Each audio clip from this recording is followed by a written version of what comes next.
নমস্কার, শুভ সকাল। কেমন আছেন সবাই? লুসি পায়েল লাইফস্টাইল আরও একটি ভ্লগে আপনাদের স্বাগত। প্রচুর তো ঝড় বৃষ্টি হলো।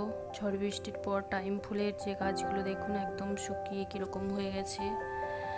মাঠে ঘাটে জলগুলো একটু কমেছে। অনেকটাই বেলা হলো, সূর্য উঠতে যেন ভয় ভয় পাচ্ছে। এগুলো সেই লাল লটের সুতি, তো এগুলো এখন তুলে নিয়েছি। তুলে নিয়ে এই সময় ছড়িয়ে দেবো। বর্ষাকালটার সময় আমাদের এইখানে রান্না পুজো হয়, জানেন তো, মনসা পুজো। তখন ওই গাছের টক হয়, তো তখন কি ঠিক হয়ে যাবে। সকাল সকাল স্নান করে নিয়েছি, এবার পুজোটা করে নেব। পুজো করে তারপরেই রান্নাটা বসাবো। তো এইদিকে ঠাকুরগুলো একটু মুছে নেব।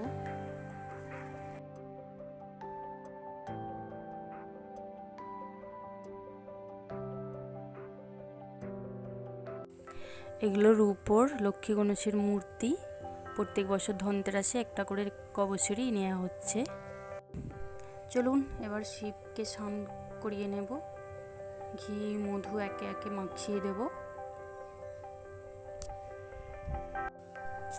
আমি তো আমার মতো করে মোটামুটিভাবে সেবা দিচ্ছি, ভুল ত্রুটি মার্জনীয়। কলের জলে গঙ্গা জল মিক্স করে স্নান করাবো।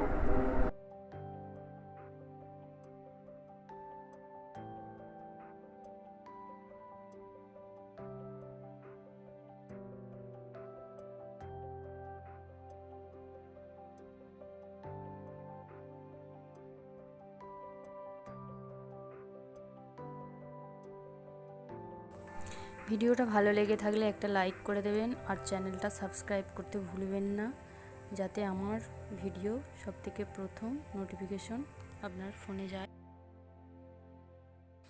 জলে তুলসী পাত্র দিয়ে দিয়েছি, ফুল টুল দিয়ে সাজিয়ে নিয়েছি।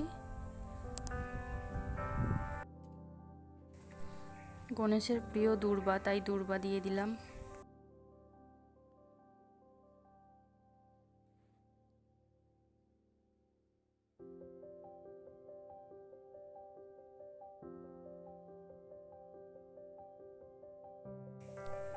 সকালের জলখাবার খাওয়া হয়ে গেছে, ওটা স্কিপ করে গেছি।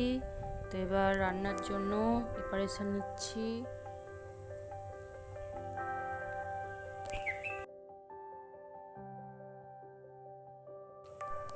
আজকে একটু মাংস বানাবো, তো আলু পেঁয়াজ রসুন আদাটা কেটে সাইজ করে নেব। প্রথমে মাংসগুলো একটু ভেজে নেবে, এতে টেস্টটা ভালো হয়।